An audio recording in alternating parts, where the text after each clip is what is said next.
Look closely at this photograph. A black family from South Carolina, standing in their Sunday best, captured in the summer of 1912.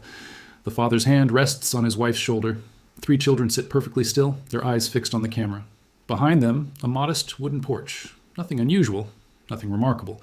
Or so it seemed for over a century. But when a team of historians digitized this image in 2023, they noticed something that made them catch their breath. A silver compass, half hidden in the father's vest pocket, its needle pointing not north, but directly at the youngest child.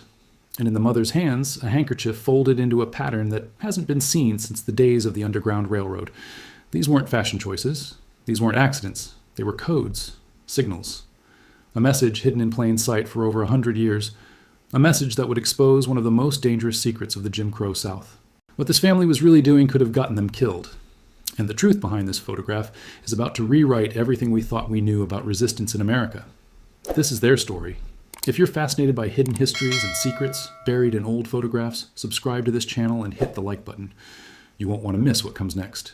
The photograph appeared at a small estate auction in Charleston, South Carolina, on a humid September morning in 2023. Dr. Helen Graves had almost skipped the event. The auction house specialized in antique furniture, not historical documents, and she had a conference call scheduled for noon. But something in the catalog listing caught her attention. A collection of photographs from a demolished house in the rural Lowcountry, some dating back to the early 1900s. She arrived late, slipping into the back row just as the auctioneer held up a wooden box filled with sepia-toned images. Lot 47, he announced. Assorted photographs, circa 1910 to 1920. Unknown subjects, starting at $50. Helen raised her paddle almost without thinking. She won the lot for $75. That evening, in her cramped office at the university, she spread the photographs across her desk. Most were unremarkable. Stiff portraits of unidentified families, faded landscapes, a few damaged beyond recognition. But one image made her pause. It showed a black family of 5 standing on a wooden porch. The father wore a dark suit, his posture rigid but dignified. The mother sat in a chair, her hands folded in her lap, holding what appeared to be a white handkerchief. 3 children surrounded them, 2 boys and a girl, the youngest no more than 5 or 6. Helen studied their faces. There was something in their expressions that didn't match the formal pose. A tension around the eyes, a guardedness that seemed deliberate. She turned the photograph over. On the back, in faded pencil, someone had written, "The Crossing, Summer 1912. The Crossing. Helen frowned. She knew every major black community in the Lowcountry from that era. She had never heard of any place called The Crossing. She pulled out her magnifying glass, a habit from decades of archival work, and leaned closer to the image. That's when she saw it. In the father's vest pocket, barely visible against the dark fabric, was the glint of something metallic. She adjusted her desk lamp and looked again. A compass, a silver compass, and its needle wasn't pointing north. Helen spent the next 3 hours examining the photograph under every light source in her office. The compass was real.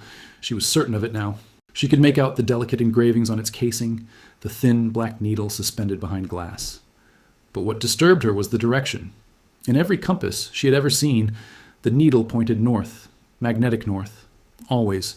This needle pointed downward, toward the bottom of the photograph, toward the youngest child. She told herself it had to be a trick of the angle, a distortion from the old camera lens. But the more she studied it, the more intentional it seemed. The father's body was angled slightly, his vest pulled open just enough to reveal the compass, as if he wanted it to be seen. And then there was the handkerchief. Helen had almost missed it at first. The mother's hands were folded so naturally, the white cloth seemed like nothing more than a decorative accessory. But under magnification, she could see that the handkerchief was folded into a precise geometric pattern, triangles nested within triangles, forming a shape she recognized from her graduate research. It was a quilt code. During the era of the Underground Railroad, certain quilt patterns were believed to carry hidden messages for escaping slaves. A bear's paw meant to follow animal trails, a north star meant to travel at night. The patterns were stitched into quilts and hung on clotheslines, visible signals that guided the way to freedom. But by 1912, the Underground Railroad had been defunct for nearly 50 years. Slavery had ended. The codes should have been obsolete. So why was this woman holding one in her hands? Helen pulled up a database of census records and began searching for black families in rural South Carolina in 1912. She cross-referenced property records, church registries, and tax documents. Nothing matched. It was as if this family had never existed. She stared at the photograph until her eyes burned. 5 people, frozen in time, hiding something so dangerous they had erased themselves from history. Helen picked up her phone and called the only person she trusted with something this